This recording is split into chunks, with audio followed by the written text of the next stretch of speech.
கிறிஸ்துவுக்குள் அன்பானவர்களே, ஆண்டவராகிய இயேசு கிறிஸ்துவின் நாமத்தினாலே இந்த அருமையான காலை நேரத்திலும் உங்களை வாழ்த்துகிறோம். கர்த்தர் உங்களை ஆசீர்வதிப்பாராக. நம்முடைய ஆராதனைக்காக தேவனுடைய திருச்சமூகத்தை நோக்கி பார்ப்போம், ஜெபம் செய்வோம்.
கிருபைகள் நிறைந்த நல்ல ஆண்டவரே, தேவரீர் எங்களுக்கு ஆசீர்வாதமாய் தந்திருக்கிற 2020 ஆண்டினுடைய 8வது மாதத்தின் 2ஆம் ஞாயிற்றுக்கிழமைக்காய் நன்றி சொல்கிறோம்.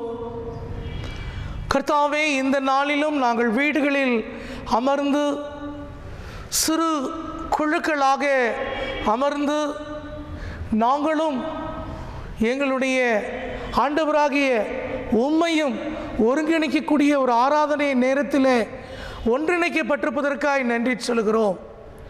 எங்கள் மத்தியில் வாரும் சுவாமி, இந்த ஆராதனையிலே உம்முடைய பிரசன்னத்தை நிறைவாக தாரும். உம் நாமத்தை மகிமைப்படுத்தவும், நீர் எங்களுக்காக இந்த உலகத்தில் வந்தீர் என்கின்ற உணர்வை பெற்றுக்கொள்ளவும் இந்த ஆராதனையில் உம்முடைய வல்லமையை தாரும், உம்முடைய ஆற்றலை தாரும், உம்முடைய அருளை தாரும், உம் அறிவை தாரும். இயேசு கிறிஸ்துவின் மூலம் ஜெபிக்கிறோம் நல்ல பிதாவே, ஆமென். அன்பானவர்களே, இந்த நாளிலுமே நம்முடைய ஆராதனைக்கு ஆரம்பமாக பாமாலையிலிருந்து பகலோன் கதிர் போலுமே இயேசுவின் ராஜரீகமே 212வது பாமாலையை நாம் பாடுவோம்.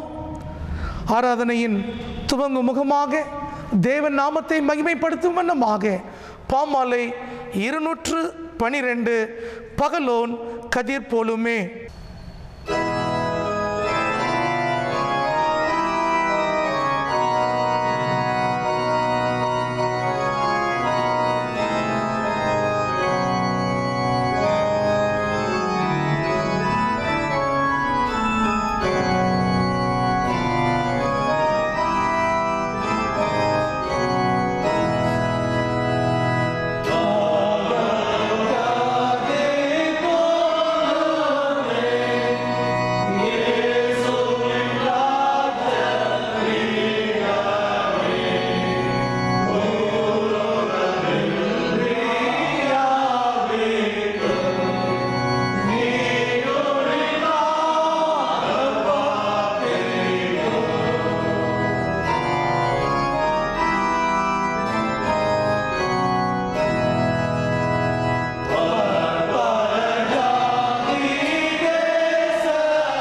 அன்பானவர்களே, இந்த நாளிலுமே முறைமுறையாய் வாசிக்கும்படியாக தேர்ந்தெடுக்கப்பட்ட சங்கீதம் 127. சங்கீதம் 127 முறைமுறையாய் வாசிப்போமாக.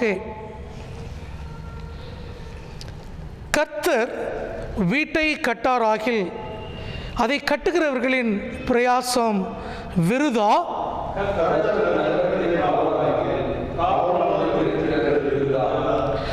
நீங்கள் அதிகாலையில் எழுந்து நேரப்பட வேளையில் தரித்து வருத்தத்தின் அப்பத்தை சாப்பிடுகிறதும் விருதா. அவரே தமக்கு பிரியமானவனுக்கு நித்திரை அளிக்கிறார்.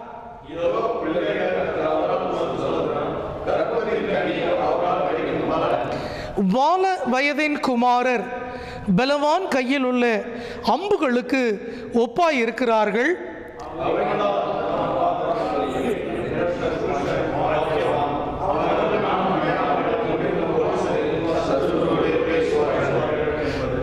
பிதாவுக்கும் குமாரனுக்கும் பரிசுத்த ஆவிக்கும் மகிமை உண்டாவதாக, ஆதியிலும் இப்பொழுதும் எப்பொழுதும் சதா காலங்களிலும் மகிமை உண்டாவதாக. ஆமேன். அன்பானவர்களே, இந்த நாளுக்காக தேர்ந்தெடுக்கப்பட்ட முதல் வேத பாடம் வாசிக்க கேட்போமாக. இன்றைக்காக கொடுக்கப்பட்ட முதலாம் வேத பாடம் 2 பேதுரு 1ஆம் அதிகாரம் 16 வசனம் தொடங்கி 21 வசனம் முடிய. நாங்கள் தந்திரமான கட்டுக்கதைகளை பின்பற்றினவராக அல்ல, அவருடைய மகத்துவத்தை கண்ணார கண்டவர்களாகவே நம்முடைய கர்த்தராகிய இயேசு கிறிஸ்துவின் வல்லமையும் வருகையும் உங்களுக்கு அறிவித்தோம். இவர் என்னுடைய நேசகுமாரன், இவரிடத்தில் பிரியமாக இருக்கிறேன் என்று சொல்லுகிற சத்தம் உன்னதமான மகிமையிலிருந்து அவருக்கு உண்டாகி பிதாவாகிய தேவனால் அவர் கனத்தையும் மகிமையும் பெற்றபோது அவரோடு கூட நாங்கள் பரிசுத்த பர்வதத்தில் இருக்கையில் வானத்திலிருந்து பிறந்த அந்த சத்தத்தை கேட்டோம். அதிக உறுதியான தீர்க்க தரிசன வசனம் நமக்கு உண்டு.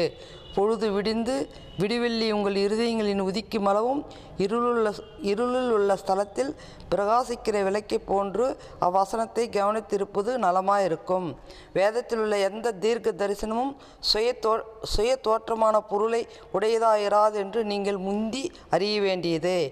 தீர்க்க தரிசனமானது ஒரு காலத்திலும் மனுஷருடைய சித்தத்தினால் உண்டாகவில்லை. தேவனுடைய பரிசுத்த மனுஷர்கள் பரிசுத்த ஆவியினாலே ஏவப்பட்டு பேசினார்கள். ஆமேன். இன்றைக்காக தெரிந்தெடுக்கப்பட்ட முதலாம் வேத பாடம் வாசித்து முடிந்தது. கர்த்தருக்கே மகிமை உண்டாவதாக. ஆமேன். அன்பிற்குரியவர்களே, இந்த நாளிலே வாசிக்கும்படியாய் தேர்ந்தெடுக்கப்பட்ட 2ஆம் வேத பாடமான நற்செய்தி வேத பாடம் வாசிக்க கேட்போமாக. இன்றைக்கு வாசிக்க வேண்டிய நற்செய்தி வேத பாடம் பரிசுத்த லூக்கா எழுதின சுவிசேஷம் 9ஆம் அதிகாரம் வசனங்கள் 28 தொடங்கி 35 முடிய. லூக்கா 9. இந்த வார்த்தைகளை அவர் சொல்லி ஏறக்குறைய 8 நாளான பின்பு அவர் பேதுருவையும் யோவானையும் யாக்கோபையும் கூட்டிக் கொண்டு ஜெபம் பண்ணுகிறதற்கு ஒரு மலையின் மேல் ஏறினார். அவர் ஜெபம் பண்ணுகையில் அவருடைய முகரூபம் மாறிற்று.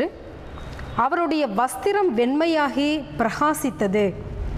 அன்றியும் மோசே எலியா என்னும் 2 பேரும் மகிமையோடே காணப்பட்டு அவருடனே சம்பாஷணை பண்ணி அவர் எருசலேமிலே நிறைவேற்ற போகிற அவருடைய மரணத்தை குறித்து பேசிக்கொண்டிருந்தார்கள்.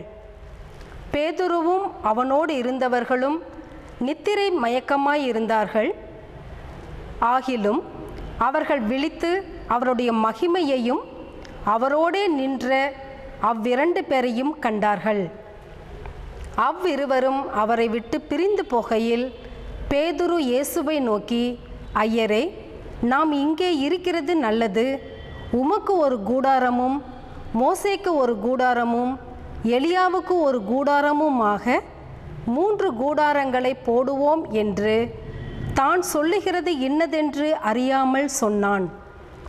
இப்படி அவன் பேசுகையில் ஒரு மேகம் வந்து அவர்கள் மேல் நிழலிட்டது. அவர்கள் அந்த மேகத்திற்குள் பிரவேசிக்கையில் சீஷர்கள் பயந்தார்கள். அப்பொழுது, இவர் என்னுடைய நேசகுமாரன், இவருக்கு செவி கொடுங்கள் என்று மேகத்திலிருந்து ஒரு சத்தம் உண்டாயிற்று என்பது வாசிக்க வேண்டிய நற்செய்தி வேதபாடம் வாசித்தாயிற்று. கிறிஸ்துவுக்கே மகிமை உண்டாவதாக. ஆமேன்.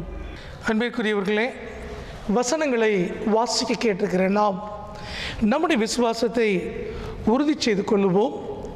பக்கம் 15, அப்போஸ்தலர்களின் விசுவாச பிரமாணத்தை நம்முடைய விசுவாச பிரமாணமாக உறுதி செய்து கொள்ளுவோமாக. வானத்தையும் பூமியையும் படைத்த சர்வ வல்லமையுள்ள பிதாவாகிய தேவனை விசுவாசிக்கிறேன். அவருடைய ஒரே குமாரனாய் என்ற நாதர் இயேசு கிறிஸ்து விசுவாசிக்கிறேன். அவர் பரிசுத்த ஆவியினாலே கன்னிமரி ஆற்றில் உற்பவித்து பிறந்தார். பொந்திய பிலாத்தின் காலத்தில் பாடுபட்டு 3ஆம் நாள் மருத்துவத்திலிருந்து எழுந்தெழினார். பரமளத்துக்கு ஏறி சர்வவல்ல பிதாவாகிய தேவனுடைய வலது பாதத்தில் வீற்றிருக்கிறார். அவ்விடத்திலிருந்து உயிர்லோரையும் மரித்தோரையும் நியாயத்திற்கு வருவார். பரிசுத்த ஆவியை விசுவாசிக்கிறேன். பொதுவாக இருக்க பரிசுத்த சபையும் பரிசுத்தவான்களுடைய ஐக்கியமும் பாவம் மன்னிப்பும் சரீர உயிர்த்தெழுதலும் நித்திய ஜீவனும் என்று விசுவாசிக்கிறேன். ஆமேன்.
நாங்கள் தந்திரமான கட்டுக்கதைகளை பின்பற்றுகிறவர்களாக அல்ல, அவருடைய மகத்துவத்தை கண்ணார கண்டவர்களாகவே நம்முடைய கர்த்தராகிய இயேசு கிறிஸ்துவின் வல்லமையையும் வருகையையும் உங்களுக்கு அறிவித்தோம். ஜெபம் செய்வோம். மகா இரக்கமும் அன்பும் கிருபையும் நிறைந்த நல்ல ஆண்டவரே, தேவரீர் எங்களுக்கு ஆசீர்வாதமாய் கொடுத்திருக்கிற இந்த அருமையான ஆகஸ்ட் மாதத்தின் 2ஆம் ஞாயிற்றுக்கிழமை நாளுக்காய் நன்றி சொல்கிறோம். உங்களுடைய திவ்ய வார்த்தைகளை கேட்கும்படியாய் அமர்ந்திருக்கிற காத்திருக்கிற எங்களோடு பேசும். அடியேனுடைய வாயின் வார்த்தை, எங்கள் இருதயத்தினுடைய சிந்தனை உம்முடைய சமூகத்தில் உண்மையாக இருக்க வேண்டும் என தாழ்மையுடன் ஜெபிக்கிறோம் நல்ல பிதாவே. ஆமென்.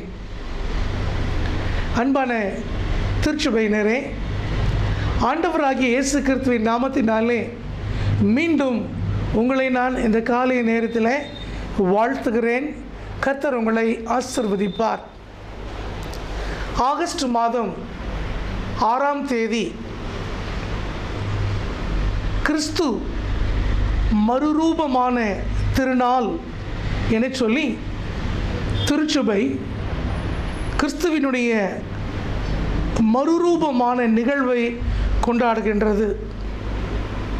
அதைத் தொடர்ந்து வருகின்ற ஞாயிற்றுக்கிழமையில் நாம் இந்த கிறிஸ்து மறுரூபமான நிகழ்வை குறித்ததான செய்தியை கேட்க இருக்கின்றோம்.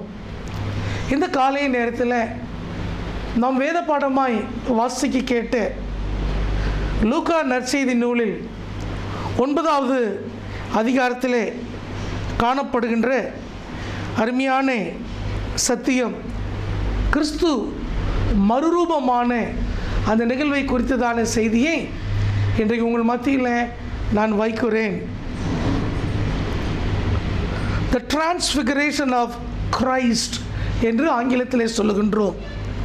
கிறிஸ்து மறுரூபமான நிகழ்வு. விசேஷமாக முதல் வேத பாடத்திலே நாம் வாசிக்கக்கூடிய 2 பேதுரு 1ஆம் அதிகாரம் 16ஆம் வசனம் பேதுரு சொல்கிறார், நாங்கள் தந்திரமான கட்டுக்கதவைகளை பின்பற்றுகிறவர்களாக அல்ல, அவருடைய மகத்துவத்தை கண்ணார கண்டவர்களாகவே நம்முடைய கர்த்தராகிய இயேசு கிறிஸ்துவின் வல்லமையையும் வருகையையும் உங்களுக்கு அறிவித்தோம் என்று சொல்லுகின்றார். 2 பேதுரு 1ஆம் அதிகாரம் 16 21 வசனங்கள் பேதுரு நமக்காக சொல்லுகின்ற காரியம் என்னவென்று சொன்னால், நாங்கள் கண்ணார கண்டோம் என சொல்லுகின்றார். எதை கண்ணார கண்டோம் என்று அவர் சொல்லுகிறார் என்று சொன்னால், அவருடைய மகத்துவத்தை கண்ணார கண்டோம். Number 1, we have seen the glory, we have seen the majesty. இரண்டாவது, இயேசு கிறிஸ்துவினுடைய வல்லமையையும் வருகையையும் உங்களுக்கு அறிவித்தோம். பேதுரு சொல்லுகின்ற இந்த அருமையான வசனத்தில் 2 காரியங்களை குறித்து நாம் அறிந்து கொள்கிறோம். We are claiming that we are the eyewitness for Christ's transfiguration, and also in which we proclaim that His power and His coming again, அவருடைய வல்லமையையும் வருகையும் குறித்து உங்களுக்கு அறிவித்தோம் என்று பேதுரு சொல்லுவதை பார்க்கின்றோம். அன்பானவர்களே, பேதுரு கிறிஸ்துவ திருச்சபைகளை அவர் ஆதரித்து கிறிஸ்துவ திருச்சபைகளை ஊக்கப்படுத்தும் முகமாக இந்த நிருபத்தை அவர் எழுதுகிறார் என்று பார்க்கிறோம். அப்படிப்பட்ட காரியங்களிலே அவர் சொல்லக்கூடிய மிக முக்கியமான ஒரு காரியம் என்னவென்று சொன்னால், திருச்சபை 2 பேதுரு 1ஆம் அதிகாரம் 4வது வசனத்தில் அவர் எழுதுகிறார், இச்சையினால் உலகத்தில் உண்டான கேட்டுக்கு தப்பி திவ்ய சுபாவத்திற்கு பங்குள்ளவர்களாகும் பொருட்டு மகா மேன்மையும் அருமையுமான வாக்குத்தத்தங்களும் அவைகளினாலே நமக்கு அளிக்கப்பட்டிருக்கிறது.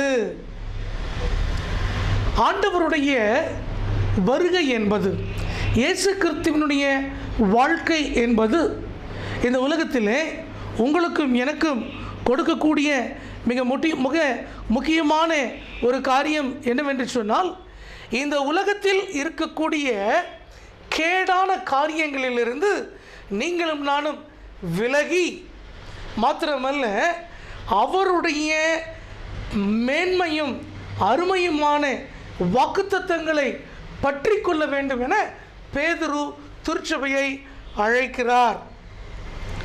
அதைத் தொடர்ந்து நாம் வாசிப்போம் என்றால் 5வது வசனம் சொல்லுகிறது, இப்படி இருக்க நீங்கள் அதிக ஜாக்கிரதை உள்ளவர்களாய் உங்கள் விசுவாசத்தோடு தைரியத்தோடு ஞானத்தையும், ஞானத்தோடு இச்சையடக்கத்தையும், இச்சையடக்கத்தோடு பொறுமையும், பொறுமையோடு தேவபக்தியும், தேவபக்தியோடு சகோதர சிநேகத்தையும், சகோதர சிநேகத்தோடு அன்பையும் கூட்டி வழங்குங்கள். ஒரு ஆண்டவருடைய பிள்ளை எப்படி இருக்க வேண்டும் என்பதற்கு அவர் நமக்கு இந்த செய்தியை எங்கு கொடுக்கின்றார். தொடர்ந்து நாம் பார்க்கும் பொழுது இந்த உலகத்திலே நம்முடைய வாழ்க்கையிலே நாம் எப்படிப்பட்ட காரியங்களில் இருக்க வேண்டும் என்பதை உறுதி செய்து கொள்ளும் முகமாக பாருங்கள், 10வது வசனம் 11வது வசனத்திலே சொல்லுகின்றார், ஆகையால் சகோதரரே, உங்கள் அழைப்பையும் தெரிந்து கொள்ளுதலையும் உறுதியாக்கும்படி ஜாக்கிரதையாயிருங்கள். இவைகளை செய்தால் நீங்கள் ஒரு காலம் இடறி விழுவது இல்லை. இவ்விதமாய் நம்முடைய கர்த்தரும் இரட்சகருமாகிய இயேசு கிறிஸ்துவினுடைய நித்திய ராஜ்யத்திற்கு உட்படும் பிரவேசம் உங்களுக்கு பரிபூர்ணமாய் அளிக்கப்படும். You will enter into the kingdom of God என்று சொல்லி நம்முடைய வாழ்க்கையினுடைய உறுதியை கற்றுக் கொடுக்கின்றார். அன்பானவர்களே, இந்த காரியங்களை இவர் திருச்சபைக்கு சொல்லும் பொழுது அவர் சொல்லுகின்ற மிக முக்கியமான ஒரு காரியம் என்னவென்று சொன்னால், அந்த காலத்திலே வாழ்ந்த அநேகர் பேதுரு அப்போஸ்தலன் இப்பொழுது சொன்னார் அல்லவா, இந்த உலகம் இச்சை என்கின்ற காரியத்திற்கு தப்பிக்க வேண்டும். இரண்டாவதாக, இந்த உலகத்திலே நாம் அன்பின் நிலையிலே வாழ வேண்டும். மாத்திரமல்ல, அதை தொடர்ந்து சொல்கிறார், இப்படி ஜாக்கிரதையாக இருக்கும் பொழுது நாம் கீழே விழப்போவதில்லை, மாறாக தேவ பிள்ளையாய் கடவுள் சமூகத்தில் இணைந்து கொள்ளுவோம். இதுதான் செய்தி. திருச்சபைக்கு தேவையான செய்தி இதுதான். ஆனால் பேதுரு அப்போஸ்தலன் வாழ்ந்த காலத்திலே அநேகர் இயேசு கிறிஸ்துவினுடைய இரண்டாம் வருகையை குறித்து அநேகர் அது நடக்குமா நடைபெறாதா என்கின்ற ஒரு கேள்வியை எழுப்பி அநேகர் என்ன செய்கிறார்களாம், இந்த ஆண்டவருடைய இரண்டாம் வருகை குறித்து சொல்லுகின்ற பொழுது கட்டுக்கதை என பேசிக் கொண்டிருக்கிறார்கள் என்று பேதுரு உணர்கின்றார். பேதுரு உணர்ந்தவராக பாருங்கள் என்ன சொல்லுகின்றார், 16வது வசனம், நாங்கள் கட்டுக்கதைகளை பின்பற்றுகிறவர்கள் அல்ல. We are not following fables, கட்டுக்கதைகள் அல்ல. And we are the eyewitnesses, நாங்கள் எங்களுடைய கண்களினால் இயேசுவினுடைய காரியத்தை கண்டோம். என்ன கண்டோம்? வசனம் சொல்கின்றது பாருங்கள், இயேசு கிறிஸ்துவினுடைய மகத்துவத்தை கண்ணார கண்டு இயேசு கிறிஸ்துவின் வல்லமையையும் வருகையையும் உங்களுக்கு அறிவித்தோம். இது இயேசு கிறிஸ்துவை பற்றிய, அவருடைய வாழ்க்கையை பற்றிய, அவருடைய பாடு மரணத்தை பற்றிய செய்தி மாத்திரம் அல்ல, மீண்டும் அவர் வருவார் என்று இந்த உலகத்திலே சொல்லப்பட வேண்டிய ஒரு செய்தி முக்கியம் என பேதுரு அப்போஸ்தலன் தன்னுடைய கடிதத்திலே தான் இயேசு கிறிஸ்துவினுடைய மறுரூபத்திற்கு ஒரு கண்ணார கண்ட சாட்சி என தன்னை அவர் முன்னிறுத்துகின்றார்.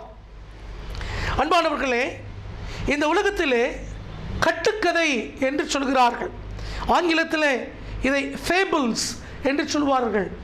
கிரேக்க பதத்தில் மித்தாஸ் என்று சொல்லுவார்கள்.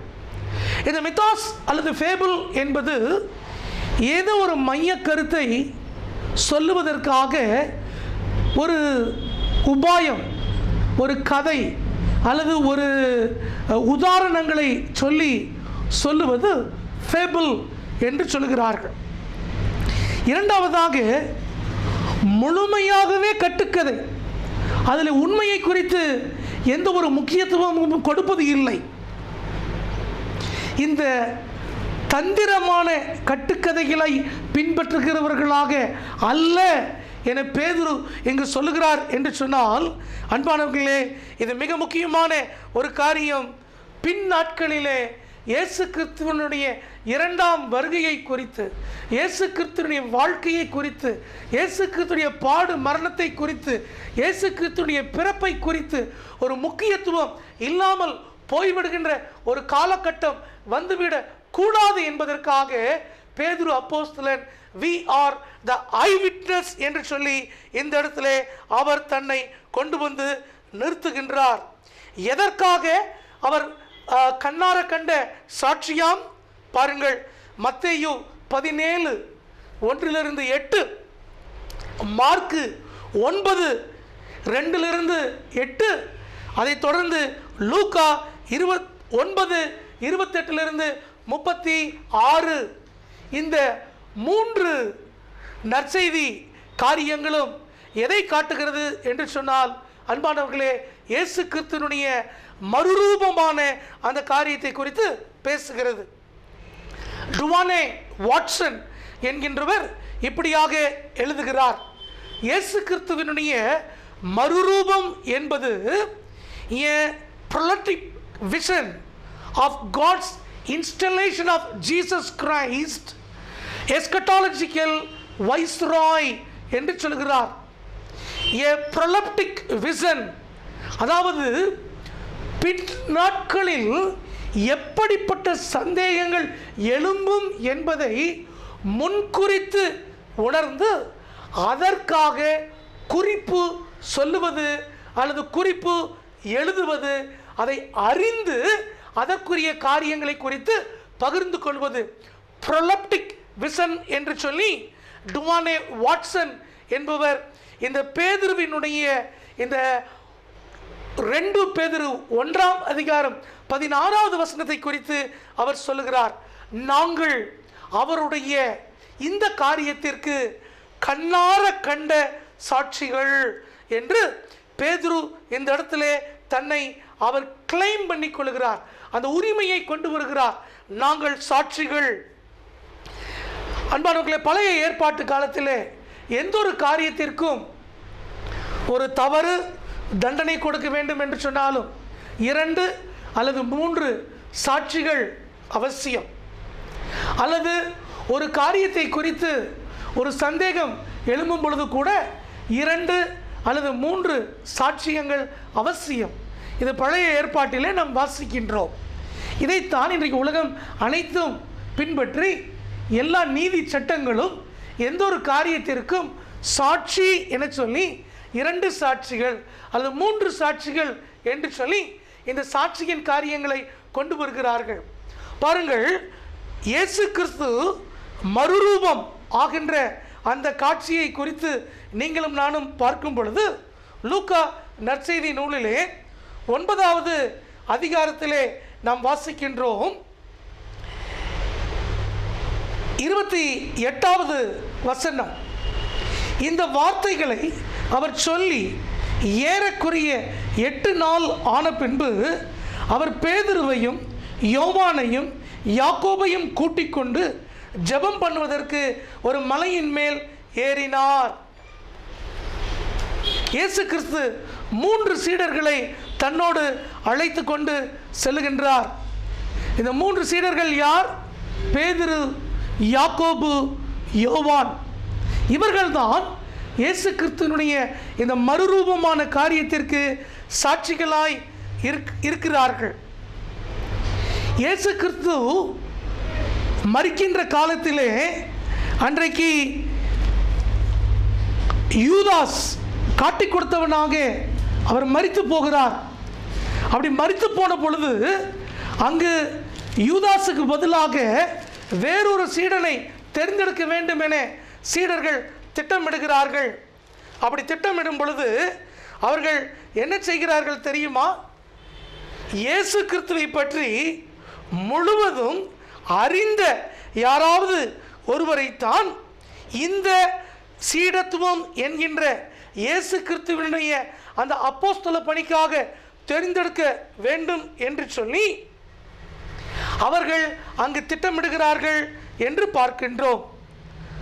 அப்போஸ்தலரின் புஸ்தகத்திலே 1ஆம் அதிகாரத்திலே நாம் வாசிக்கும் பொழுது பாருங்கள், வசனம் சொல்லுகிறது, 25வது வசனம், எல்லாருடைய இருதயங்களையும் அறிந்திருக்கிற கர்த்தாவே, யூதாஸ் என்பவன் தனக்குரிய இடத்திற்கு போகும்படி இழந்து போன இந்த ஊழியத்தில் இந்த அப்போஸ்தல பட்டத்திலும் பங்கு பெறுவதற்காக 2 பேரில் தேவரீர் தெரிந்து கொண்டவனை எங்களுக்கு காண்பித்தருளும் என்று ஜெபம் பண்ணி, அவர்கள் ஜெபம் பண்ணி சீட்டு போட்டு மத்தியா என்கின்ற மனிதனை அவர்கள் தேர்ந்தெடுக்கிறார்கள் என்று பார்க்கிறோம். அந்த 2 பேரை அவர்கள் எப்படி தெரிந்திருக்கிறார்கள்? 22ஆம் வசனம் சொல்லுகின்றது. பாருங்கள் என்ன அழகாக அவர்கள் சொல்லுகிறார்கள் என்று பார்க்கும் பொழுது, 21வது வசனம், யோவான் ஞானஸ்நானம் நாள் கொடுத்த முதல் கொண்டு கர்த்தராகிய இயேசு கிறிஸ்துவானவர் தம்மிடத்திற்கு உயர எடுத்துக்கொள்ளப்பட்ட நாள் வரைக்கும் அவர் நம்மிடத்தில் சஞ்சரித்த காலங்களிலெல்லாம் எங்களுடனே கூட இருந்த மனுஷரில் ஒருவன் அவர் உயிரோடு எழுந்ததை குறித்து எங்களுடனே கூட சாட்சியாக ஏற்படுத்தப்பட வேண்டும். அப்போஸ்தலர் பட்டத்திலே யூதாசுக்கு பதிலாக இன்னொருவரை தெரிந்தெடுக்கும் பொழுது அவர்களுடைய அந்த சிந்தனை எப்படி இருக்கிறது? யோவான் காலம், இயேசுவின் காலம், இயேசுவினுடைய மரணம், இயேசுவினுடைய உயிர்த்தெழுதல் எல்லாவற்றையும் தெரிந்த ஒருவனை தேர்ந்தெடுக்க வேண்டும் என அவர்கள் இவ்வளவு சாட்சி நிறைந்த ஒரு மனிதனை தேர்ந்தெடுக்கிறார்கள். இங்கு பார்க்கிறோம், இயேசு கிறிஸ்து மறுரூப மலைக்கு போகும் பொழுது அந்த இடத்துல நாம் பார்க்கிறோம், பேதுரு, யாக்கோபு, யோவான் என்கின்ற 3 பேர் சாட்சியாய் இருக்கிறோம் என சொல்லி அவர்கள் இன்றைக்கு நமக்கு பேசிக்கொண்டு இருக்கிறார்கள். என்ன காரியத்தை குறித்து சொல்லுகிறார்?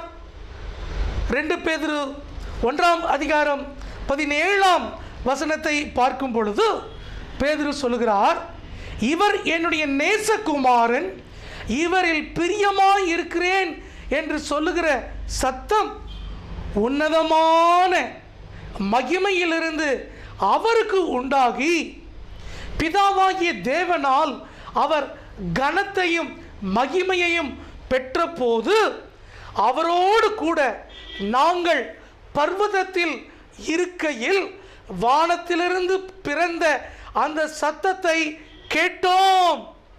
For we received God the Father honor and glory when the voice came from him from the majestic glory. This is my beloved son in whom I am well pleased. பேதுரு சொல்லுகின்றார், பிதாவாகிய தேவன் சொல்லுகின்றார், என்னுடைய நேசகுமாரன் என்று சொல்வதை பார்க்கின்றோம். பிதாவாகிய தேவன் சொல்லுகிறார், இவர் என்னுடைய நேசகுமாரன், இவரில் நான் பிரியமாயிருக்கிறேன் என்று சொல்வதை பார்க்கின்றோம். மத்தேயு, அப்போஸ்தலன், மார்க்கு, லூக்கா 3 பேருமே தங்களுடைய நற்செய்தி நூலிலே இந்த சம்பவத்தை குறித்து, பிதா சொன்ன காரியத்தை குறித்து அவர்கள் எழுதுகிறார்கள். மாத்திரமல்ல, இயேசு கிறிஸ்துவினுடைய ஞானஸ்தானத்தின் பொழுது கூட இதே போல பிதாவாகிய தேவன் பேசின சத்தம் இங்கு கேட்கப்படுகின்றது. சங்கீதம் 2 நாம் வாசிப்போம் என்று சொன்னால், 2வது சங்கீதத்திலே 6ஆம் 7ஆம் வசனத்தை நாம் பார்ப்போம் என்று சொன்னால், அங்கேயும் ஒரு வேத வாக்கியங்கள் சொல்லப்படுகிறது. என்னவென்று சொன்னால், நான் என்னுடைய பரிசுத்த பர்வதமாகிய சியோன் மீதில் என் ராஜாவை அபிஷேகம் பண்ணி வைத்தேன் என்றார். தீர்மானத்தின் விவரம் சொல்லுவேன். கர்த்தர் என்னை நோக்கி, நீர் என்னுடைய குமாரன், இன்று நான் உன்னை ஜனிப்பித்தேன். அடுத்த வசனம், என்னை கேளும், அப்பொழுது ஜாதிகளை உமக்கு சுதந்திராகவும் பூமியின் எல்லையை உமக்கு சொந்தமாகவும் கொடுப்பேன். சங்கீதக்காரன் சொல்லுகின்ற ஒரு காரியம் என்னவென்று சொன்னால், என்னுடைய குமாரன் நான் ஜெனிப்பித்தேன். இயேசுவின் ஞானஸ்நானத்தை குறித்த செய்தி சங்கீத புஸ்தகத்திலே சொல்லப்படுகின்றது. இயேசு கிறிஸ்துவின் ஞானஸ்நானத்திலே இவர் என்னுடைய குமாரன் என்று சொல்வதை பார்க்கின்றோம்.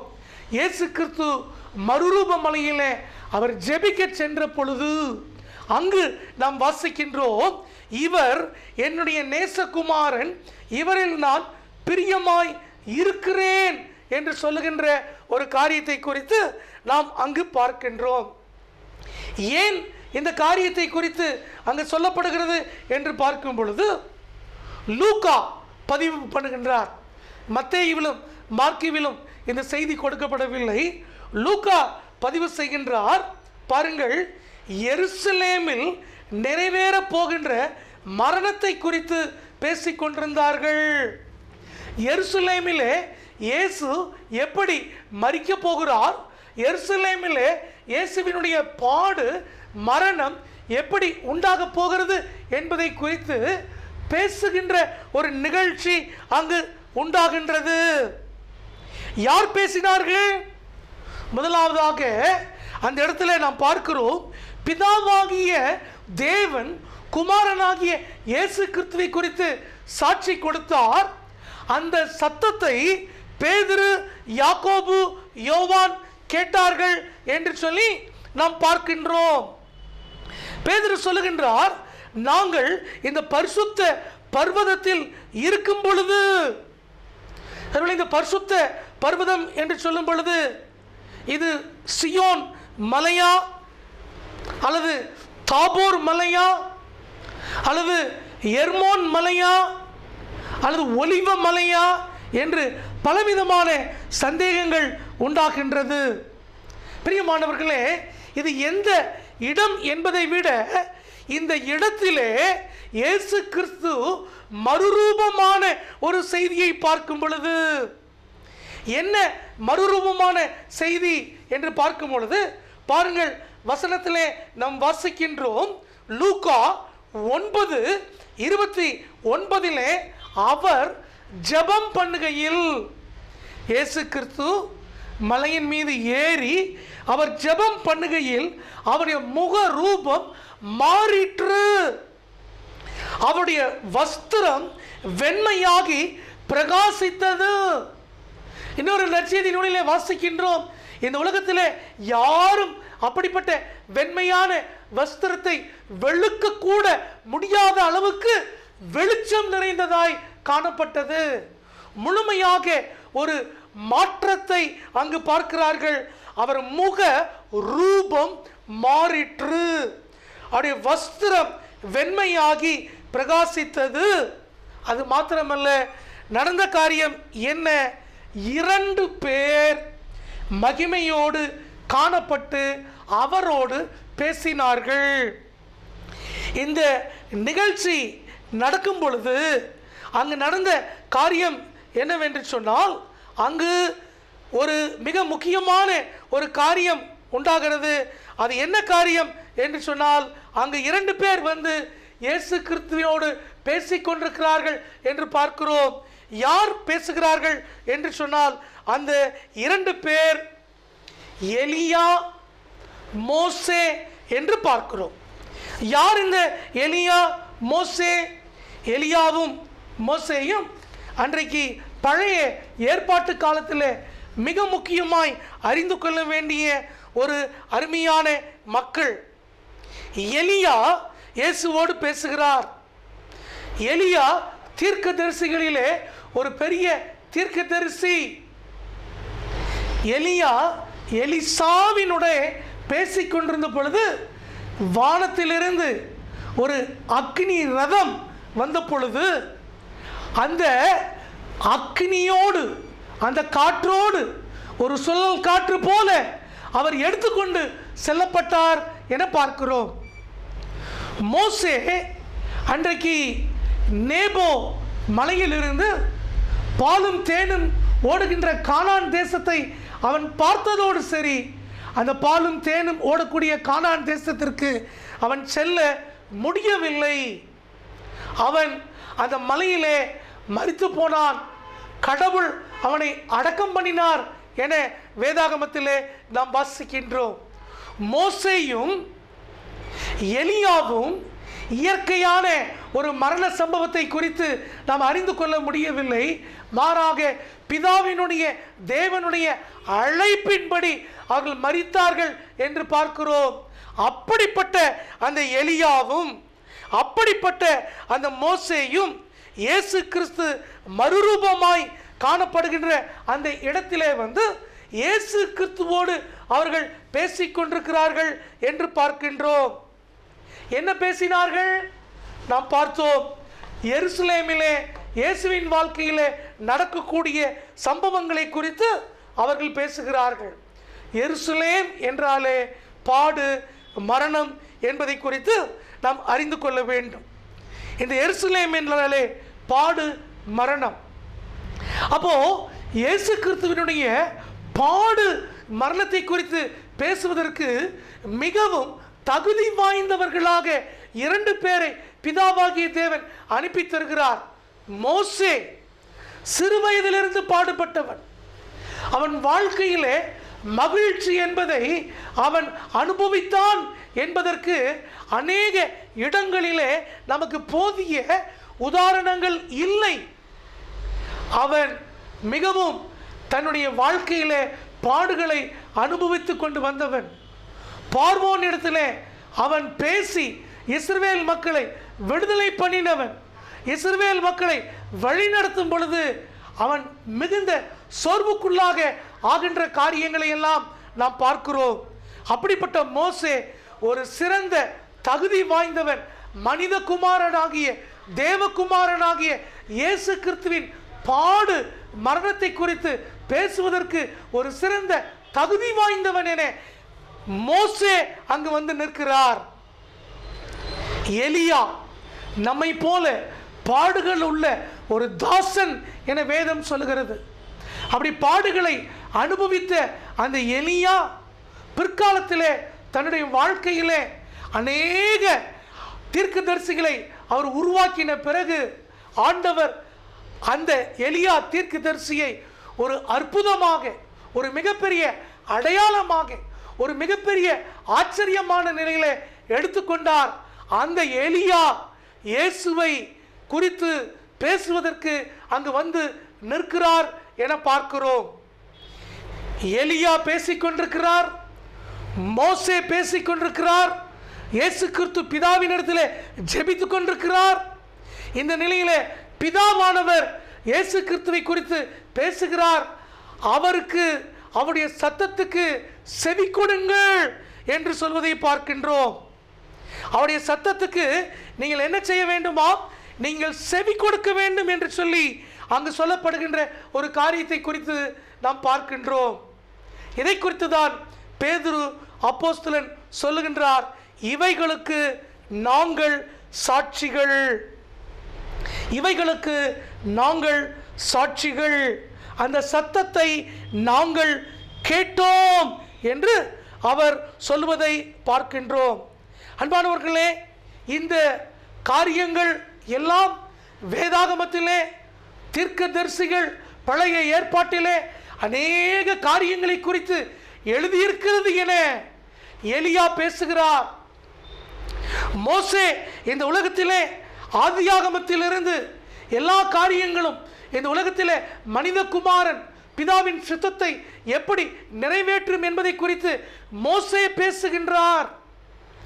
நீங்களும் நானும் இயேசு கிறிஸ்துவினுடைய உயிர்த்தெழுதலுக்கு பிறகு வாழக்கூடிய a new church after resurrection என்று உங்களையும் என்னையும் சொல்லுகிறார்கள். பழைய ஏற்பாட்டு திருச்சபை இயேசு கிறிஸ்துவின் காலத்திலே உருவான திருச்சபை, இயேசு கிறிஸ்துவினுடைய வாழ்க்கையை குறித்து வேதாகமத்திலே பேசப்படுகின்ற திருச்சபை. We are the church after the resurrection of Christ. உயிர்த்தெழுதலுக்கு பிறகு அந்த விசுவாசத்திலே நீங்களும் நானும் வாழுகின்ற ஒரு திருச்சபை. ஆகவேதான் பேதுரு அப்போஸ்தலன் உங்களையும் என்னையும் திடப்படுத்தும் முகமாக நாங்கள் இந்த பரிசுத்த பர்வதத்தில் இருந்தோம், நாங்கள் இயேசு கிறிஸ்துவினுடைய அந்த ஜெபத்தை பார்த்தோம், மோசே, எலியா அவர்கள் மரித்து போனவர்கள், ஆனால் மகிமையிலே அவர்கள் வந்து இயேசுவோடு பேசுவதை பார்த்தோம் என சொல்லி ஒரு மகிமையின் காரியத்தை பேதுரு அழகாக சொல்கின்றார். 17ஆம் வசனம், என்னுடைய நேசகுமாரன் இவரில் பிரியமாயிருக்கிறேன் என்று சொல்லுகிற சத்தம் உன்னதமான மகிமையிலிருந்து அவருக்கு உண்டாகி அவர் கனத்தையும் மகிமையும் பெற்ற பொழுது அவரோடு கூட நாங்கள் பரிசுத்த பர்வதத்தில் இருக்கையில் வானத்திலிருந்து பிறந்த அந்த சத்தத்தை கேட்டோம். நாங்கள் அந்த சத்தம் கேட்கும் பொழுது நடந்த சம்பவம் என்ன? It is the honor, it is a glory which is given to the Son Jesus Christ. அவருக்கு கொடுக்கப்பட்ட கனம், அவருக்கு கொடுக்கப்பட்ட மகிமை. எலியா, மோசே, பிதாவானவர் இயேசுவோடு பேசிக் கொண்டிருக்கிறார்கள். அவருடைய சீடர்கள் பேதுரு, யாக்கோபு, யோவான் இயேசுவினுடைய பாடு மரணத்தை குறித்து மிக அதிகமாக அவரோடு கூட சென்றவர்கள். பெரிய வியாழன் என்று இயேசு கிறிஸ்து கெத்செமனே தோட்டத்திலே ஜெபிக்கும் பொழுது இதே பேதுரு, யாக்கோபு, யோவான் தான் கூட இருந்தார்கள். இதே பேதுரு, யாக்கோபு, யோவான் தான் இயேசு கிறிஸ்துவை விசாரிக்கும் பொழுது அரண்மனைக்குள்ளே அவர்கள் வந்தார்கள். பேதுரு மறுதலித்தான்.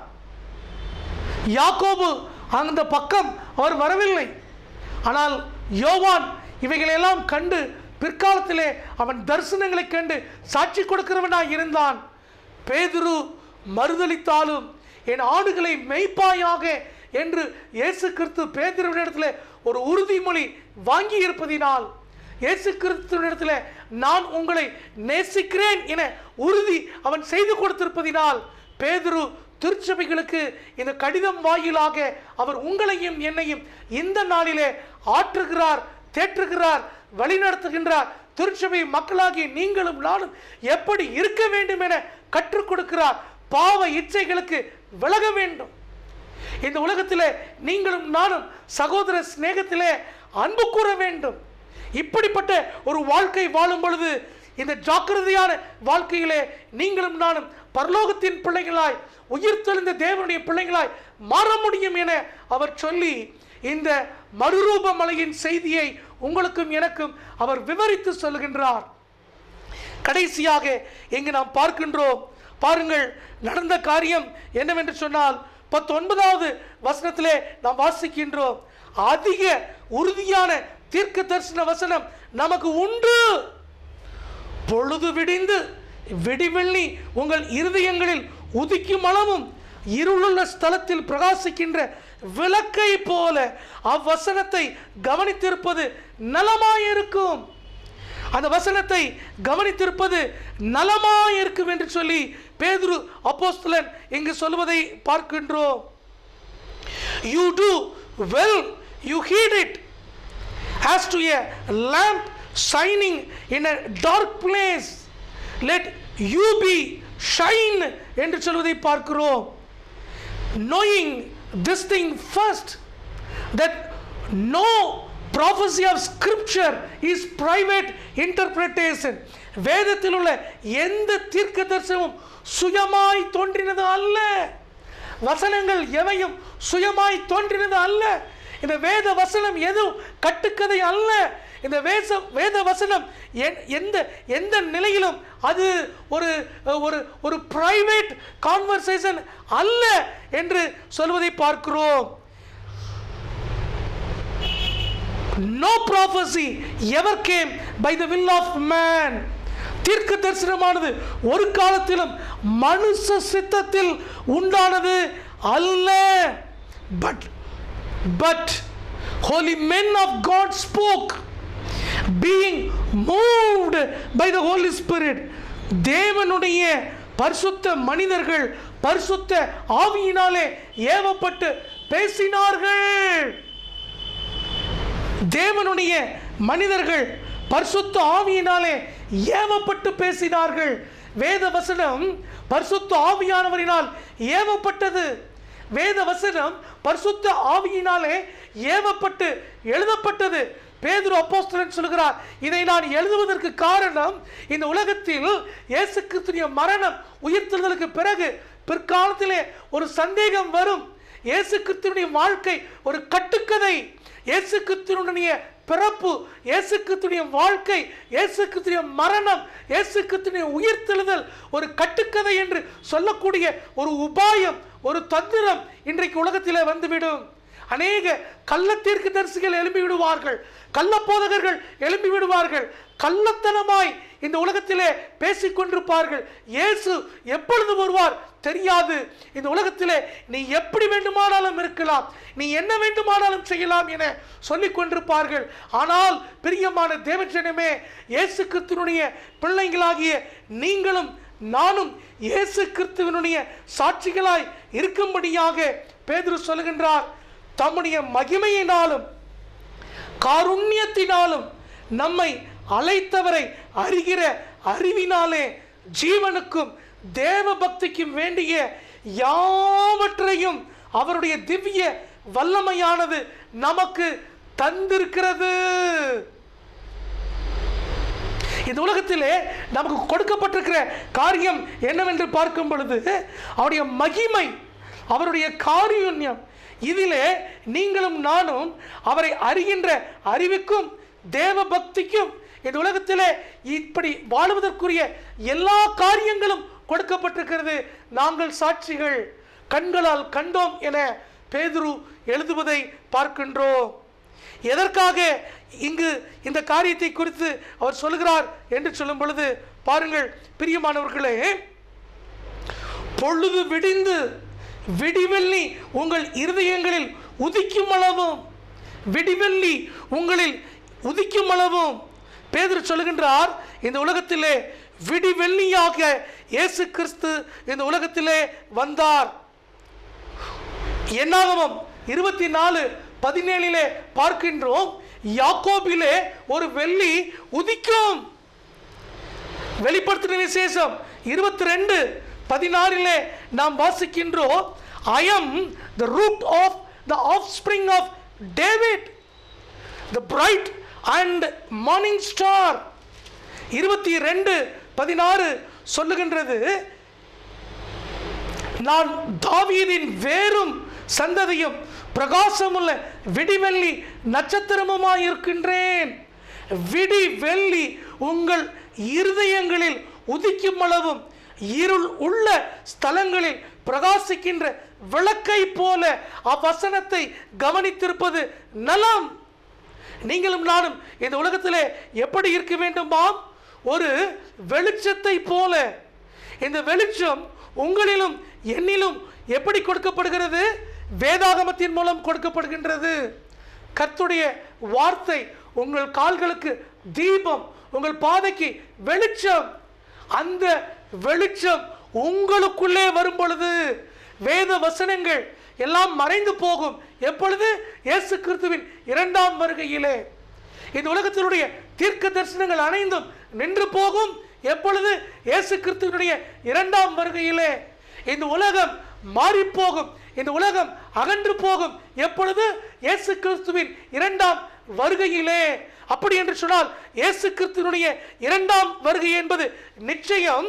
அந்த இரண்டாம் வருகையை குறித்து இந்த உலகத்திலே இந்த அப்போஸ்தலர்கள், வேதத்தை எழுதின இந்த ஆக்கியோன்கள் அனைவரும் பரிசுத்த ஆவியானவரினால் பேசப்பட்டு இந்த உலகத்திலே உங்களுக்கும் எனக்கும் எழுதி வைத்திருக்கிறார்கள் என்று சொல்லி பேதுரு இங்கு குறிப்பிடுவதை பார்க்கின்றோம். அன்பானவர்களே, எலியாவும் மோசேயும் பிதாவாகிய தேவனும் அன்றைக்கு சொல்லக்கூடிய ஒரு மிக முக்கியமான ஒரு காரியம் என்னவென்று சொன்னால், மரணத்திற்கு பிறகு ஒரு மகிமையான வாழ்க்கை உண்டு. அதற்கு அடையாளம் எலியாவை பேதுரு, யாக்கோபு, யோவான் கண்டார்கள். மோசேயை பேதுரு, யாக்கோபு, யோவான் கண்டார்கள். இயேசு கிறிஸ்துவுக்கும் இப்படிப்பட்ட வாழ்க்கை உண்டு என்பதை இயேசு கிறிஸ்துவினிடத்திலே மோசேயும் எலியாவும் பேசினார்கள். இவைகளை எல்லாம் கண்ணார பார்த்து காதார கேட்ட பேதுரு, யாக்கோபு, யோவானுக்கு பிதாவாகிய தேவன் சொல்லுகின்ற காரியம் என்னவென்று சொன்னால், அவருக்கு செவி கொடுங்கள், listen to him என்று சொல்வதை பார்க்கின்றோம். இது பிதாவாகிய தேவனுடைய கட்டளை. அன்பானவர்களே, இந்த பிதாவாகிய தேவனுடைய கட்டளையை நீங்களும் நானும் இந்த நாளிலே இயேசு கிறிஸ்து மறுரூபம் ஆனார் என்கின்ற இந்த நாளிலே அந்த கட்டளையை நீங்களும் நானும் பெற்றுக்கொள்ள வேண்டும். அவருக்கு செவி கொடுங்கள். விடிவெள்ளி உதிக்கும் அளவுக்கும் இந்த வெளிச்சத்திற்குள்ளே நீங்கள் உறுதியாய் அதை கவனித்திருப்பது நலமாயிருக்கும். அது என்ன செய்கிறதாம்? உலகத்தின் பாவ இச்சையிலிருந்து விளக்குகிறதாம். நீங்களும் நானும் அன்பாய் வாழும்படி நம்மை அழைத்து செல்லுகிறதாம். அது மாத்திரமல்ல, மூன்றாவது நாம் வாசிக்கின்றோம், இவைகளின் மூலமாய் நீங்களும் நானும் நித்திய ராஜ்யத்திற்கு உட்படும் பிரவேசம் பரிபூர்ணமாய் அளிக்கப்படும் என பேதுரு சொல்வதை பார்க்கின்றோம். அன்பானவர்களே, இயேசு கிறிஸ்துவினுடைய மறுரூபமான செய்தி என்பது இந்த உலகத்திலே பரலோகத்தினுடைய மகிமையை நாம் பார்க்கின்ற ஒரு முதன்மை காட்சி. ஒரு பக்தன் இப்படியாய் எழுதுகின்றார், a preview of glory of Jesus risen from the dead and in the glory of heaven. இயேசு கிறிஸ்து மரித்து உயிர்த்தெழுது பரலோகத்தில் எப்படி இருப்பார் என்பதற்குரிய ஒரு முன்காட்சி, a vision, ஒரு தரிசனம் கொடுக்கப்பட்டிருக்கிறது என பார்க்கின்றோம். அதனுடைய முழுமையான சத்தியத்தை பேதுரு உங்களுக்கும் எனக்கும் சொல்லுகின்றார். செவி கொடுங்கள், வசனத்தில் நிலைத்திருங்கள். அது மாத்திரமல்ல, இந்த உலகத்திலே விடிவெள்ளி நட்சத்திரமாகிய அவர் வரும் வரை இந்த வசனத்திலே நீங்களும் நானும் உலகத்தினுடைய இச்சைகளிலிருந்து விலகி கடவுளுடைய பிள்ளைகளாய் அன்பில் நிலைத்திருந்து பரலோக ராஜ்யத்திற்கு செல்லும் வரை இந்த வசனம் நமக்காக எழுதப்பட்டிருக்கிறது. இது பரிசுத்த ஆவியானவருடைய செயல் என்பதை புரிந்து கொள்ளுங்கள் என்று பேதுரு அழைப்பு கொடுக்கின்றார். அன்பான தேவஜனமே, இயேசு கிறிஸ்து மறுரூபமான செய்தியை மத்தேயு, மார்க்கு, லூக்காவில் வாசிக்கிறோமே. அதனுடைய விவரத்தை பேதுரு நமக்கு கற்றுக் கொடுத்திருக்கிறார். அறிந்து கொள்ளுவோம். இந்த வேத வசனம் உங்களுக்கும் எனக்கும் இருளில் வெளிச்சமாய் இருக்கிறது. இந்த உலகத்தினுடைய அறியாமை, இருள், இந்த உலகத்தினுடைய பொல்லாத காரியங்களிலே வெளிச்சமாய் வசனம் உங்களையும் என்னையும் வழிநடத்தட்டும். இயேசு கிறிஸ்துவினுடைய வருகை உண்டு, அவரோடு பரலோகம் உண்டு என்பதை இந்த மறுரூப காட்சியின் மூலமாய் நீங்களும் நானும் புரிந்து கொள்கின்றோம். அன்பானவர்களே, அப்படிப்பட்ட நிலையிலே நீங்களும் நானும் வாழ கர்த்தர் உங்களையும் என்னையும் இன்று அழைக்கிறார். ஆமென். சபையாருக்கு அறிவிக்க வேண்டிய அறிவிப்புகள். ஆண்டவராகிய இயேசு கிறிஸ்துவின் நாமத்தினாலே மீண்டுமாய் உங்களை வாழ்த்துகிறோம். கர்த்தர் உங்களை ஆசீர்வதிப்பாராக. நீங்கள் எல்லோரும் மகிழ்ச்சியோடும் சமாதானத்தோடும் நல்ல பலத்தோடும் இருக்கும்படியாய் ஜெபிக்கிறோம். கர்த்தர் உங்களை ஆசீர்வதிக்கட்டும். அன்பானவர்களே, ஏற்கனவே நம்ம அறிந்த வண்ணமாக கிட்டத்தட்ட ஒரு 99% சந்தா அட்டைகளை உங்கள் வீடுகளிலே கொடுக்க கிருபை செய்தார். மன்னித்துக் கொள்ளுங்கள், எல்லா வீட்டுக்கும் என்னால் வர இயலவில்லை. ஆகவே சந்தா அட்டை பெற்றோர்கள் நீங்கள் தாராளமாக பகல் நேரத்தில் ஆலயம் திறந்திருக்கிறது. இதோ இந்த இடத்துல 2 பெட்டிகள் வைக்கப்பட்டிருக்கிறது. ஒன்று சந்தா அட்டை பெட்டி. நீங்கள் ஆலயத்துக்கு வந்தால் உங்கள் சந்தா அட்டைகளை இந்த பெட்டியிலே போட்டு விடலாம். காணிக்கை பெட்டியும் இருக்கிறது. காணிக்கையும் நீங்கள் ஆலயத்திலே வந்து செலுத்த வேண்டும் என்றாலும் செலுத்தலாம். தயவுசெய்து 5 பேருக்கு குறைவாக நீங்கள் வருவீர்கள் என்றால் அது ஆசீர்வாதமாக இருக்கும் என்று அன்போடு நான் கேட்டுக்கொள்கின்றேன்.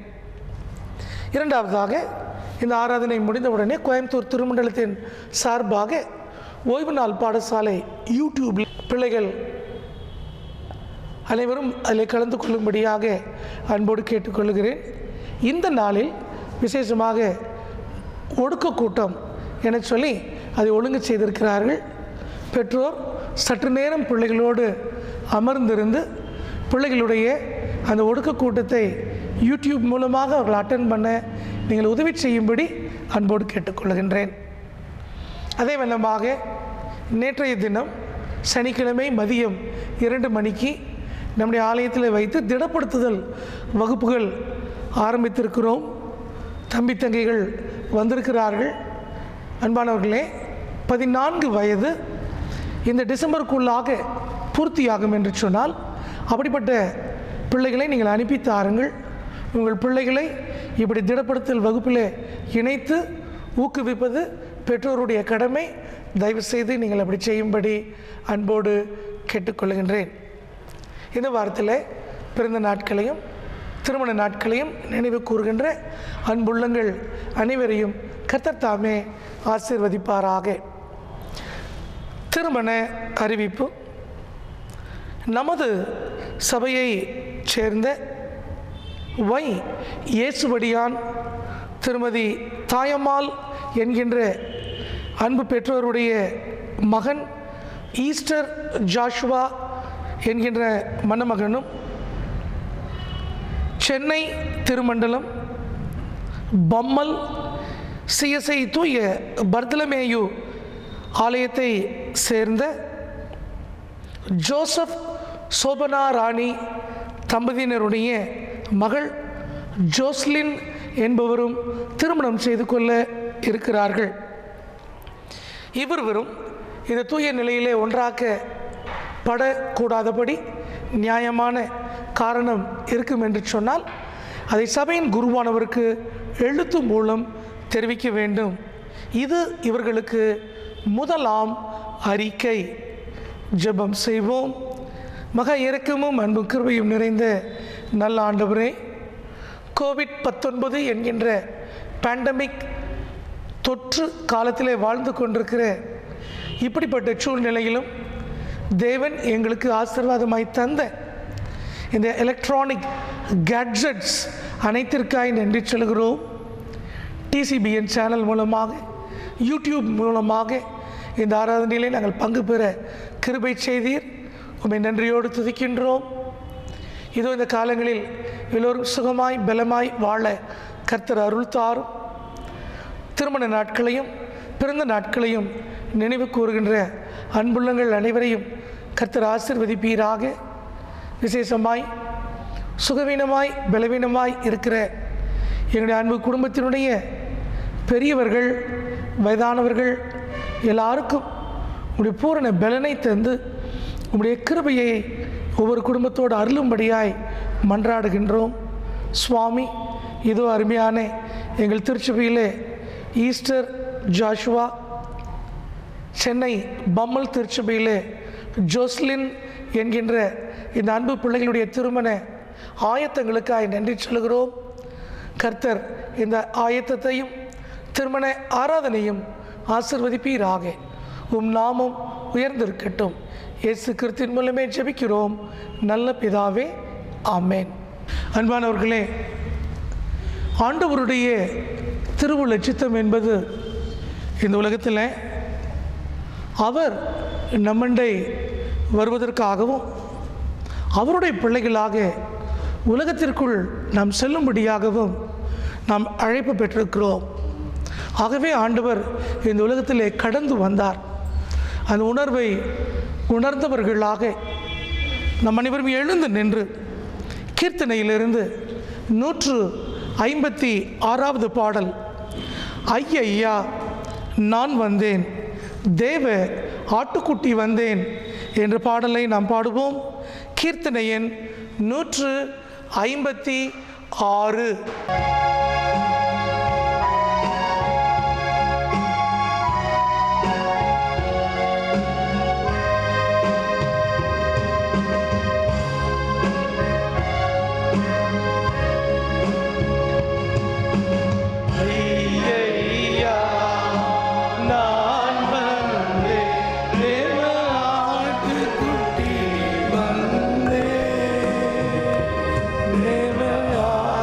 குட்டி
ஜெபம் செய்வோம். மகா இரக்கமும் அன்பும் கிருபையும் நிறைந்த நல்ல ஆண்டவரே, இது இந்த ஆகஸ்ட் மாதத்தினுடைய 2ஆம் ஞாயிற்றுக்கிழமை திருச்சமூகத்திலே நாங்கள் வந்திருந்து ஆண்டவரே, ஆட்டுக்குட்டியாக நான் உம்மண்டை வருகிறேன் என சொல்லி எங்களை நாங்கள் அர்ப்பணித்திருக்கிறோம். அம்மாண்டவரே, நீர் எங்கள் மேய்ப்பராய் இருக்கிறீர்.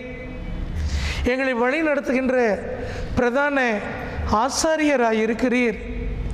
எங்களுக்காக பாடுபடும் தாசனாய் இருக்கிறீர்.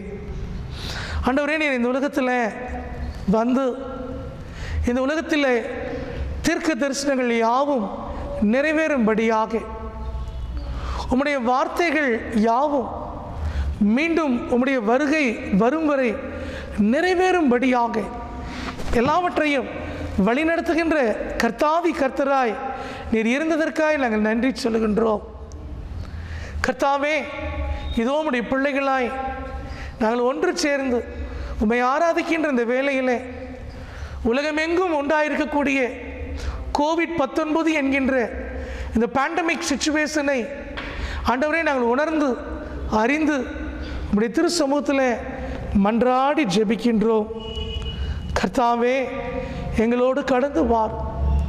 எந்த விதமான தொற்றுதலுக்கும் ஆளாகாதபடி இந்நாள் வரை நீர் எங்களை சுகமாய், பலனாய், ஜீவனாய், ஆசீர்வாதமாய் நடத்தி கொண்டிருப்பதற்காக நாங்கள் நன்றி சொல்லுகிறோம். ஆண்டவருடைய ஆசீர்வாதங்களுக்காக, உம்முடைய பிரசன்னத்திற்காக, உம்முடைய பிரியத்திற்காக நாங்கள் நன்றி சொல்லுகிறோம் சுவாமி. ஆண்டவரே, உம்முடைய அன்பின் பாத்திரங்களாக, உம்மை உணர்ந்த மக்களாக, உம்முடைய வல்லமையை தெரிந்தவர்களாய் காணப்படுகின்ற இந்த வாழ்க்கையில் அனுதினம் பலனை தாரும். இதோ மருத்துவமனையில் வேலை செய்கின்ற மக்களுக்காய் ஜெபிக்கின்றோம். காவல் பணி செய்கின்ற மக்களுக்காய் ஜெபிக்கின்றோம். சமுதாய பணி செய்கின்ற மக்களுக்காய் ஜெபிக்கின்றோம். எல்லாரும் நன்றாக இருக்க வேண்டும் என்று அரசு எடுத்துக்கொள்கின்ற முயற்சிகளுக்காய் உம்மை துதிக்கிறோம் சுவாமி. இக்காலங்களில் சிறு குழந்தைகள், வயதானவர்கள் என யாருக்கும் எந்த விதமான தீங்கும் நேரிடாதபடி கர்த்தருடைய வல்லமையை, உம்முடைய ஆற்றலை தார். இதோ எங்களுடைய திருச்சபை மக்கள் பல்வேறு இடங்களில் இருக்கிறார்கள். இருக்கின்ற இடங்களிலே சந்தோஷமாய், சமாதானமாய் வாழக்கூடிய பாக்கியத்தை தேவன் அருளி செய்வீராக. விசேஷமாக ஆண்டவரே, எங்கள் குடும்பத்தினுடைய தலைமுறை பிள்ளைகளுக்காய் ஜெபிக்கின்றோம். பள்ளிக்கூடம் திறக்காமல் இருக்கிற சூழ்நிலையிலே எங்கள் பிள்ளைகளுடைய கல்விக்காய் ஜெபிக்கின்றோம். எதிர்காலத்தை நோக்கி பயணப்பட்டு கல்லூரி வாழ்வுக்காய் காத்திருக்கின்ற +2 முடித்த தம்பி தங்கைகளுக்காய் விசேஷமாய் ஜெபிக்கின்றோம். எந்த கல்லூரியை தேர்ந்தெடுக்க வேண்டும், எந்த படிப்பை தேர்ந்தெடுக்க வேண்டும் என்கின்ற முழுமையான ஞானத்தை கர்த்தர் அருள்வீராக. கர்த்தருடைய சித்தத்திலே எங்கள் பிள்ளைகள் அனைவரும் மகிழ்ச்சியோடு கல்லூரி பாதைக்கு கடந்து வர கிருபை தார். வாலிப பிள்ளைகளுக்காய் ஜெபிக்கின்றோம். வேலைக்காய் காத்திருக்கின்ற பிள்ளைகளுக்காய் ஜெபிக்கின்றோம். திருமணத்திற்காய் காத்து கொண்டிருக்கிற பிள்ளைகளுக்காய் ஜெபிக்கின்றோம். எல்லா காரியங்களையும் கர்த்தர் நன்மையாக, கிருபையாக, ஆசீர்வாதமாக வழி நடத்த மன்றாடுகிறோம் ஆண்டவரே. விசேஷமாக ஆண்டவரே, இதோ இந்த அருமையான ஆராதனை உலகமெங்கும் இருந்து இதில் பங்கேற்கின்ற எங்கள் குடும்பத்தின் மக்கள், உறவு ஜனம், எங்கள் நண்பர், உற்றார், சகோதர சகோதரிகள், இனஜன பந்துக்கள் எல்லாரையும் கர்த்தர் ஆசீர்வதியும். உம்முடைய பிரசன்னம், உம்முடைய பிரியம், உம்முடைய ஆசீர்வாதம் இந்த செய்தியை, இந்த ஆராதனையை பார்க்கிற எல்லார் மீதும் கடந்து வரும்படியாய் நாங்கள் ஜெபிக்கின்றோம். இதோ TCBN சேனல் மூலமாய் நீ தந்திருக்க இந்த ஆசீர்வாதத்திற்காய் நன்றி சொல்லுகிறோம். அதுபோல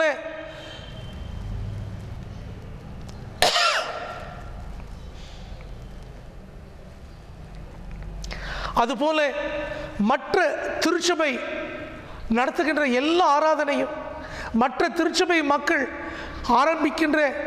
ஆராதிக்கின்ற, உம்மை துதிக்கின்ற எல்லா ஆவிக்குரிய நிகழ்வும் ஆசீர்வாதமாக இருக்கும்படியாக இந்த முழு உலகம் ஆண்டவரே உம்மை மாத்திரமே சார்ந்திருக்கும்படியான அப்படிப்பட்ட சாட்சியுள்ள வாழ்வை கர்த்தர் நீர் அருளி செய்வீராக. கர்த்தாவே, இந்த நாள் ஆராதனையில் பங்கு பெற்றிருக்கிற நாங்கள் இதோ ஆட்டுக்குட்டியை போல உம்மண்டை வருகிறோம், நீர் எங்களை வழிநடத்தும் என்கின்ற அந்த வல்லமை நிறைந்த மக்களாய் காணப்பட உதவி செய்யும். உம் நாமத்தை எங்கள் வீடுகளிலே இந்த காலங்களில் புகழ்ந்து பாடவும், புதிய புதிய பாடல்களால் எங்கள் வாழ்க்கையை நாங்கள் புதுப்பித்துக் கொள்ளவும், உம்முடைய வசனங்களினால் எங்களுடைய வாழ்வை செழிப்பாக்கிக் கொள்ளவும் கர்த்தர் கிருபை தாரும். கர்த்தாவே, உம்முடைய திவ்ய பிரசன்னத்திற்காக, உம்முடைய தெய்வீக நடத்துதலுக்காக, உலகமெங்கும் நடைபெறுகின்ற அனைத்து ஆராதனைகளுக்காக நன்றி சொல்கிறோம். உம் நாமம் மாத்திரமே உயர்ந்திருப்பதாக இயேசு கிறிஸ்துவின் மூலம் ஜெபிக்கிறோம் நல்ல பிதாவே, ஆமேன். யாவரும் இணைந்து சொல்லுவோம். பரமண்டலங்களில் இருக்கிற எங்கள் பிதாவே,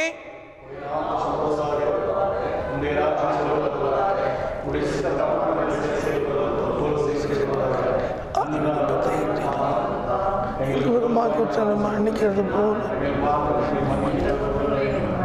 எங்களை சோனிக்கு பிரேசிக்கப்படாமல் தீமையில் ரசித்துக் கொள்ளும். ராட்சியமும் வல்லமையும் மகிமையும் என்றென்றைக்கும் உம்முடையவைகளே, ஆமேன்.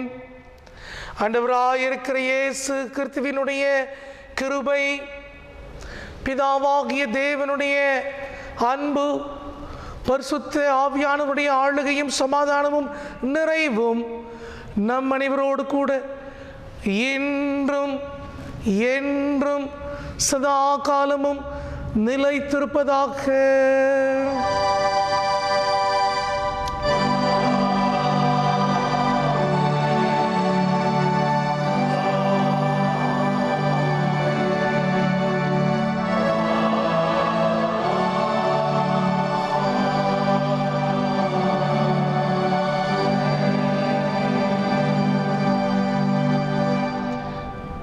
கர்த்தர் உங்களோடு இருப்பாராக. நாம் சமாதானத்தோடு சென்று வரக்கிடவோம். ஆமேன். அன்பானவர்களே, நம்முடைய ஆராதனையினுடைய நிறைவு பாடலாக கீர்த்தனையிலிருந்து 336வது பாடல், 1000 பாடல்களை ஆவியில் மகிழ்ந்து பாடுங்களேன், அல்லேலுயா என்றும் பாடிடுவோம், அல்லேலுயா ஆனந்தமாய் பாடிடுவோம். கீர்த்தனை 336.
புதிய பாடல்களை புனைந்தே பண்க சேருங்களே, துதிகள் நிறையும் கானங்களா தொழுதே இறைவர் காணுங்களே.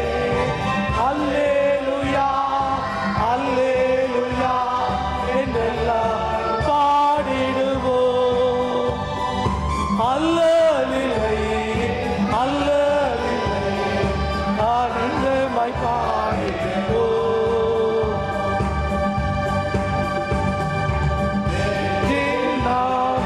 நாதங்களே நன்றி கூறு கீதங்களா, மிஞ்சும் மோசை தாளங்களா, மேலும் பரவ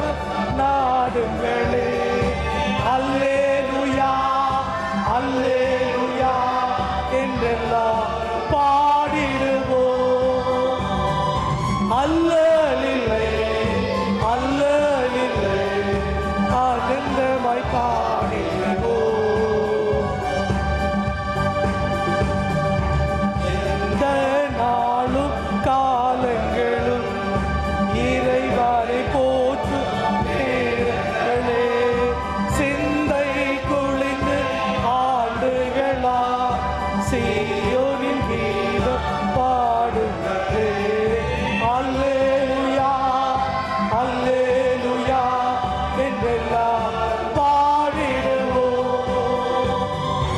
அல்லலில்லை அல்லலில்லை ஆனந்தமாய் பாடிடுவோம். அமிதமாயின் பாடல்களை ஆவியில் மகிழ்ந்து பாடுங்களே. யாவரும் தேடும் பாடல்களா இயேசுவை பாடி வாருங்களே.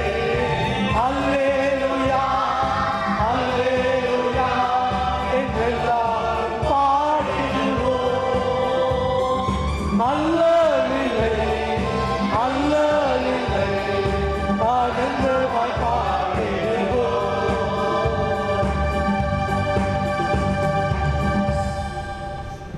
இப்படி இருக்க நீங்கள் அதிக ஜாக்கிரதை உள்ளவர்களாய் உங்கள் விசுவாசத்தோடு தைரியத்தோடு ஞானத்தையும் ஞானத்தோடு இச்சை அடக்கத்தோடு பொறுமையோடு தேவ பக்தியோடு சகோதர சிநேகத்தோடு அன்பையும் கூட்டி வழங்குங்கள்.